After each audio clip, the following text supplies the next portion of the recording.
ಉಡುಪಿ ನಗರಸಭಾ ವ್ಯಾಪ್ತಿಯಲ್ಲಿ ಬಾಡಿಗೆ ಮನೆಯಲ್ಲಿರುವ ನಿವೇಶನ ರಹಿತರಿಗೆ ವಸತಿ ಯೋಜನೆಗೆ ಸರಳೆಬೆಟ್ಟು ಹೆರ್ಗ ಗ್ರಾಮದಲ್ಲಿ 6.79 ಎಕರೆ ಸೇರಿದಂತೆ 3 ಕಡೆ ಜಾಗವನ್ನು ಈ ಹಿಂದೆ ಕಾಂಗ್ರೆಸ್ ಸರ್ಕಾರ ಗುರುತಿಸಿತು.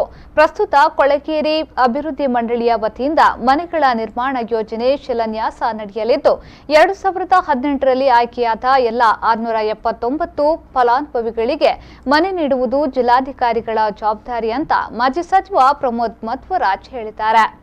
ಉಡುಪಿಯಲ್ಲಿ ಸುದ್ದಿಗೋಷ್ಠಿಯಲ್ಲಿ ಮಾತನಾಡಿದ ಅವರು, ಪರಿಶಿಷ್ಟ ಜಾತಿ ಮತ್ತು ಪಂಗಡದ ಫಲಾನುಭವಿಗಳಿಗೆ 60,000 ಮತ್ತು ಸಾಮಾನ್ಯ ವರ್ಗಕ್ಕೆ 90,000 ನಿಗದಿ ಮಾಡಲಾಗಿದೆ. ಫಲಾನುಭವಿಗಳು ತಮ್ಮ ಪಾಲಿನ ವಂತಿಗೆಯನ್ನ ಏಕ ಕಂತಿನಲ್ಲಿ ಕಟ್ಟದಿದ್ರೆ ಫಲಾನುಭವಿಗಳನ್ನ ಪಟ್ಟಿಯಿಂದ ಕೈಬಿಡಲಾಗುವುದೆಂದು ಅಧಿಕಾರಿಗಳು ತಿಳಿಸಿದ್ದಾರೆ. ಆದರೆ ಕಂತು ಕಟ್ಟಲು ಸಾಮರ್ಥ್ಯ ಇಲ್ಲದವರೇ ನಿಜವಾದ ಬಡವರಾಗಿದ್ದು ಅವರಿಗೆ ಪ್ರಥಮ ಆದ್ಯತೆ ನೀಡಬೇಕು, ಕಂತಿನ ರೂಪದಲ್ಲಿ ಹಣ ಕಟ್ಟಲು ಅವಕಾಶವನ್ನ ಮಾಡಿಕೊಡಬೇಕು ಎಂದು ಆಗ್ರಹಿಸಿದರು.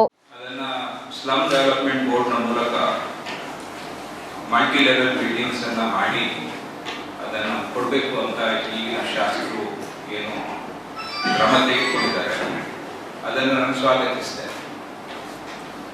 ನಂದು 2 ವಿನಂತಿ ಇದೆ ಜಿಲ್ಲಾಡಳಿತದಲ್ಲಿ. ಒಂದು, 679 ಫಲಾನುಭವಿಗಳನ್ನು ನಾವು ಯಾವ ಆಯ್ಕೆ ಮಾಡಿದ್ದೇವೆ, ಬೇಕಿದ್ರೆ ಇನ್ನೊಮ್ಮೆ ಪರಿಶೀಲನೆ ಮಾಡಿ, ಅವ್ರ ಹತ್ರ ಭೂಮಿ ಇದ್ರೆ ಅವರ ಹಾಕಿ.